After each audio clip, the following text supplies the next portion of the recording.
जाता है और कथन इनका नहीं लिया जाता, जो ये बोलते हैं वो नहीं लिखे, अपने मन से पूरा लिखा गया। उसके बाद जब इन्होंने उस पे नमस्कार दोस्तों, आज हम बात करेंगे एक ऐसे आंदोलन की जो एक आम आदमी की पीड़ा से शुरू होकर एक बड़े जन आंदोलन में बदल गया है। ये कहानी है फर्जी लोन घोटाले की, हजारों परिवारों की जिंदगी में आई तबाही की और एक सामाजिक कार्यकर्ता राहुल मिश्रा की, जिसने इन पीड़ित की आवाज बन सत्ता के गलियारों को हिला दिया है। छत्तीसगढ़ की राजधानी रायपुर में पिछले कुछ सालों में एक ऐसा घोटाला सामने आया जिसमें हजारों लोगों के नाम बिना उसकी परिवार के मर्जी लोन लिए गए हैं। ये लोन फ्लोरमैक्स और कुछ अन्य प्राइवेट फाइनेंस कंपनियों के जरिए पास किए गए, जिनके पीछे एक संगठित नेटवर्क काम कर रहा था। गांव के मजदूर से लेकर शहर के छोटे व्यापारी तक सबके नाम पर लाखों रुपए के लोन पास कर दिए गए। लोगों को तब पता चला जब उनके घर बैंक से रिकवरी नोटिस और कॉल आने लगे। सिस्टम की चुप्पी और प्रशासन का रवैया। जब लोग शिकायत लेकर थाना और कलेक्टर ऑफिस पहुंचे तो मामला एक दफ्तर से दूसरे दफ्तर ढकेला गया।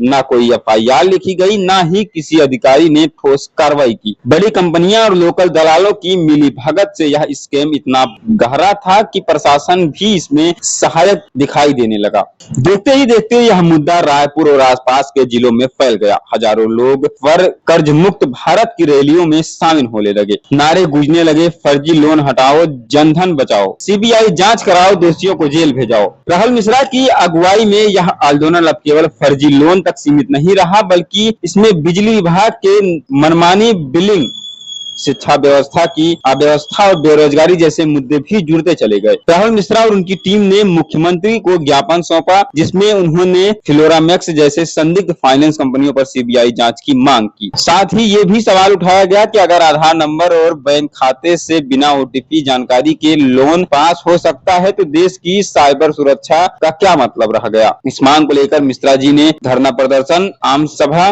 और प्रेस क्लब में सार्वजनिक सुनवाई की आयोजन। मेरे पास एनबीएफसी सबसे बड़ा घोटाला है। आपने जो भी विषय इस ज्ञापन में उठाए होंगे, अब ये बताइए, देखिए जो भी नियमानुसार कार्रवाई बगैर बताए मैं बाकी आपको मतलब पब्लिकली प्रेस में बोलने के लिए या कुछ ऐसे कैमरा में वीडियो में बोलने के लिए मैं नहीं तो अधिकारी सर नहीं। आप मत बोलिए, लेकिन आप मेरी बात सुन लीजिए। बिल्कुल बिल्कुल सुन रहा हूँ। आप पत्राचार के माध्यम से आप हमें उसका जवाब दीजिए। और ये एनबीएफसी पर बिल्कुल सख्ती बरतिए। देश की आवाम को, महिलाओं को कहा जा रहा है सर कि तुम बाजार में बैठ जाओ लेकिन मुझे पैसा दो। कई औरतें सुसाइड कर ली। 2 बार आपको शिकायत कर चुका हूँ मैं। आप सुसाइड करने के लिए डायरेक्ट कह रहे हैं, दवाई भी बता रहे हैं, चूहा मारने वाली खा लो, फांसी से लटक जाओ, किडनी बेच के दो। आपके सामने ही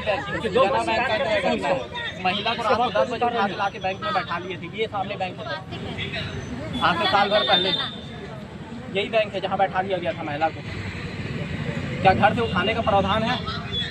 सर अगर इतना ही उठाने में इतनी सक्रियता है तो मैं चाह रही हूँ कि नीरव मोदी को आप हमारे साथ चलिए, अपन उठा लाएंगे। मेरे पास वो वीडियो है, उसको मेहुल चौकसी को भी उठाइए। उठा के लाए थे।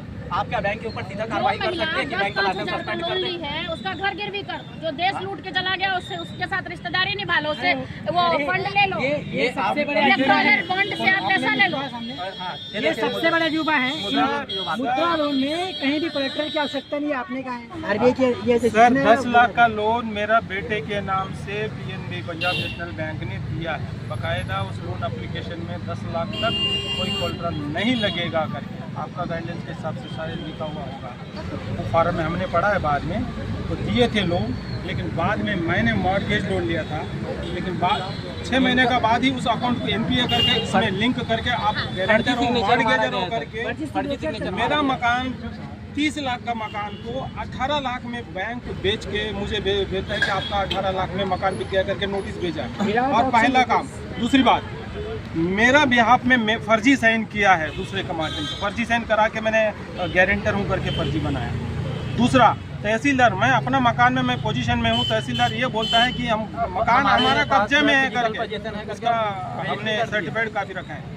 कलेक्टर ने खुद एक बार ये मॉर्गेज गारंटर नहीं है sir, please sir, please 1 minute sir, sir है ना, मैं गारंटर नहीं हूँ, लेकिन मेरा ऊपर बैंक ने कार्रवाई किया, प्रॉपर्टी मतलब लेने के लिए कार्रवाई किया, तो वहाँ पे कलेक्टर के पास गया था आवेदन, वहाँ पे खारिज कर दिया। ये तो गारंटर के यही नहीं है, डॉक्यूमेंट में करके इनका कैसे आप प्रॉपर्टी बेच सकते हो, खारिज कर दिया। देखिए फिर से फर्जी तरीके से फिर से अप्लाई करके आज मेरा मकान बेचा करके फिर पूरा कार्रवाई कर रहा है। हाईकोर्ट गए, हाईकोर्ट में स्टे मिला, अभी हम फर्दर कार्रवाई कर रहे हैं, हमारा वकील साहब है, ऐसा काम हो रहा है। आरबीआई के माध्यम से जो है एक जो निकला हुआ है कि Aadhaar card, pan card, civil score check किया जाता है।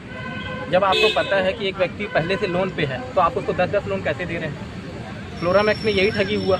अभी अंबिकापुर से एक बेल्ट चला है जिसपे बैंकों ने बगैर सिक्योरिटी के 1-1 करोड़ तक का लोन दिया है सर। ये एक मामला नहीं है, जानबूझ के ऐसे फ्रॉडों को बढ़ाया जा रहा है सर, और आरबीआई इस पर कोई कार्रवाई नहीं कर रहा। अगर कोई बैंक से पत्राचार करके लेटर भी देता है ना, तो आप ही के आरबीआई का एक अधिकारी का मेरे पास रिकॉर्डिंग पड़ा हुआ है जो बैंक को बोल रहा है भाई तेरे पेपर में बहुत सारा गड़बड़ी है, अगर मैं इसको सामने कर दूंगा ना दिक्कत हो जाएगा। बोलोगे तो वो रिकॉर्डिंग मैं अभी पब्लिश कर दूं, यहाँ पे रखा हूँ रिकॉर्डिंग में। अब जो भी है आपका आप दे दीजिएगा। हाँ नहीं तो अगर आरबीआई इस टाइप का काम करेगा, सर बैंक आरबीआई बैंक के ऊपर कार्रवाई करता है नहीं करता है? सर बैंक ने मेरा पूरा मेरा उद्योग धंधा छीन लिया बैंक ने, और मेरा मकान भी छीनने का पूरा प्रयास किया, पूरा परिवार रोड पे आ गया। वो कोर्ट में लगा, मैं 10 लोगों को रोजगार देता था, आज मैं पागल होकर घूम रहा हूँ। चालू धंधा था, कोरोना काल में मैं किस्त में पटा रहा था, बैंक बोलता है कि पूरा पैसा पटा आपका एनपी हो गया। ऐसा ऐसा कारनामा कर इनसे मेरे को कोई उम्मीद नहीं है सर, मैं बता रहा हूँ। इनका जो है ना, मेरे कोई इनसे उम्मीद नहीं है। क्योंकि आरबीआई जो है ना, आज जब डायरेक्ट था ना फाइनेंस कंपनी हो या फाइनेंसर बैंक के साथ, तब तक प्रॉब्लम नहीं थी। ये मेरी सुनेंगे, ये इस बात को एक्सेप्ट भी करेंगे कि ठीक है पब्लिक में प्रॉब्लम है, कुछ गलतियां बैंक से भी हुई, कुछ हमसे भी हुई, लेकिन आपको पता जैसे ही वो ऊपर में बैठा हुआ मगरमच्छ फोन करेगा ये पसीना छोड़ देगा। ये दोषी है ही नहीं, ये उस सिस्टम का शिकार लोग हैं। ये बात ही नहीं कर सकते ना, ये इनको राइट ही नहीं है। जैसे निर्मला सीतारमण का मोटा भाई हमारा उधर से फोन मारेगा, मेहुल चौकसी फॉक्सी, ये सरेंडर कर देंगे, इनकी गलती है ही नहीं। ये सिस्टम में बटे हुए लोग, इनको सब पता है। दीदी अब फ्लोरामैक्स का जो है बताओ। देखिए सर, हम लोग फ्लोरामैक्स से बहुत ज़्यादा परेशान है, और आपके एजेंट लोग इनसे जाकर आपको कुछ बोलना है तो सीधा वहाँ पर हेड में जाकर बोलिए, ताकि हम लोग बोलते हैं।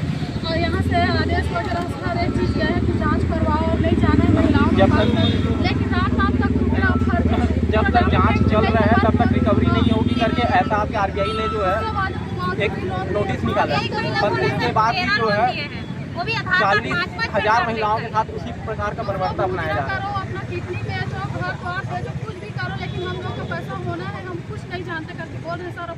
कई ठनी महिलाएं लोग 10-12 जन महिला लोग 40 को आत्महत्या कर रही हैं उन लोग, और हम भी वही दलदल में फंस चुके हैं, हम भी मरने के कगार पे हो। वो क्यों कहते हैं कि आत्महत्या कर लीजिए? क्योंकि कोई भी लोन सर सिक्योर लोन होता है, ये मर जाएगी, डेथ सर्टिफिकेट मिलेगा, इंश्योरेंस से ये पैसा वसूल लेंगे। इंश्योरेंस लैप्स हो गया बोल देते हैं भैया, प्रॉपर्टी जब्ती करते हैं, प्रॉपर्टी कैसे जब्त कर लेंगे? आपको मैं एक ही राय दे सकता हूँ। जैसे आपने वो एक वीडियो दिखाया किसी ने मेरे को, आप जो ये बात कह रहे हैं वो इसमें मेंशन करके उसका रिकॉर्डिंग वीडियो जो भी आपका गूगल लिंक बनता है, ये बनता है, वो उसके साथ आप लगा दीजिए। सर लगा के भी दिया हूँ उसके बाद नहीं देखिए, नहीं आप बोल रहे हैं ना, तो व्यक्तिगत एक लोगों का मैं लेके आपको दूंगा। आप यहाँ तक आए हैं, एक आप, मैं आपको कह रहा हूँ ना, आप इसमें लगा के दीजिए। मैं आपसे एक ही चीज़ का निवेदन करूंगा सर, बैंक के रिकवरी एजेंट को आपके द्वारा समझाई दे दी जाए, क्योंकि अब जनता जो है ना, देखिए जब तक उनके पास रहता है दूसरे से मांगने का साधन,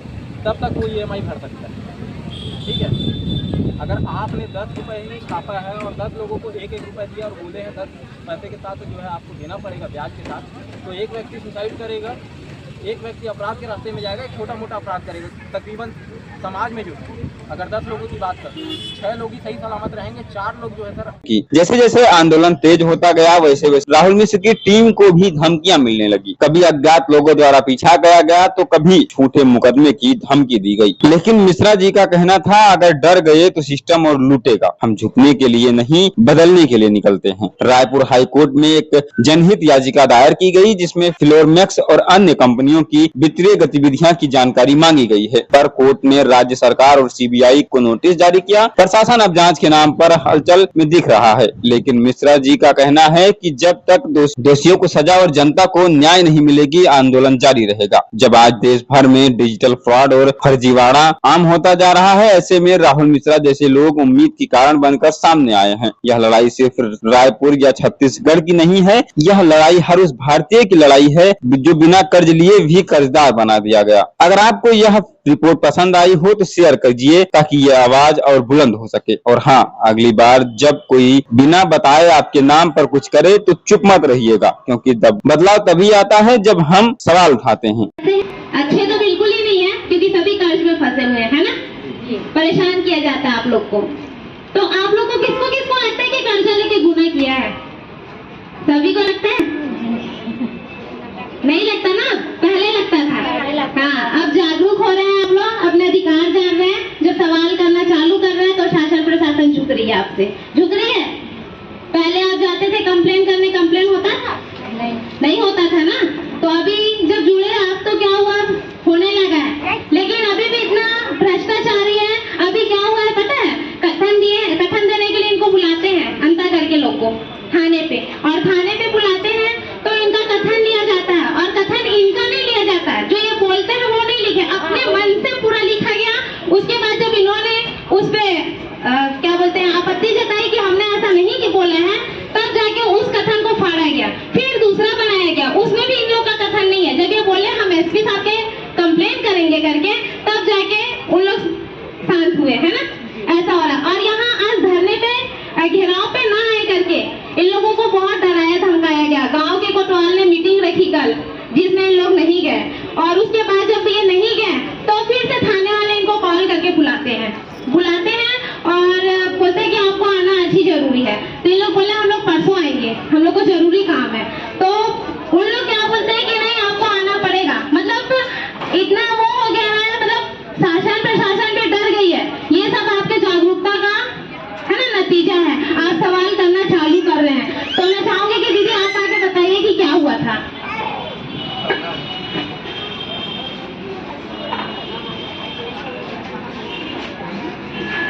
धन्यवाद। मैं बसंती ध्रुव अंतागढ़ से जो कर्ज निकाले रहे हैं, 3 साल निकाले रहे हैं कर्ज, इसलिए मैं अपन परिवार में चला सकूं करके, लेकिन मैं चला नहीं सके। आके बार बार कर्ज वाला मन जो आते हुए बहुत गाली गलौज कर दी है। और हमारे गांव में बहुत जगह ऐसे कि छेरी बोकरा जब भी सामान मिलेगी ने, और कारण हम बहुत परेशान रहे। हमारे संगवारी मतलब सब जन बात करें कि चलो हम लोग कोई तो सलाह मिले, कहीं से मिले करके, तो हम मैडम मिली मैडम वहाँ रास्ता दिखाई से चले हैं। और वही हिसाब से हमारा अभी थाना तक जाए तो थाना भी हम लोग बहुत डराए धमकाएगी कि तुम्हारा ऐसे कावा करा। तो हमें कहीं नहीं सुने हो, मैं जानत नहीं हूँ। मैं भी तो कर्जा लेके पढ़े लिखे हो, तब मैं नौकरी करा तो कैसे हो। अंतागढ़ के एक साहब हाँ बोली से तो हमारे जो लिखा था होगा हिसाब से लिखो, नहीं तो हमारे लिखित में देंगे तनी दी हमारे लिखित में कागज में फाड़ के फिर लिखी और कहा लिखे कि हाँ मैं पटा सका सक्षम हो कह के दस्तखत करो कह के, ये बात लिखवा के हम लोग दस्तखत करवा दी बार। तो इस तरह से किया जाता है।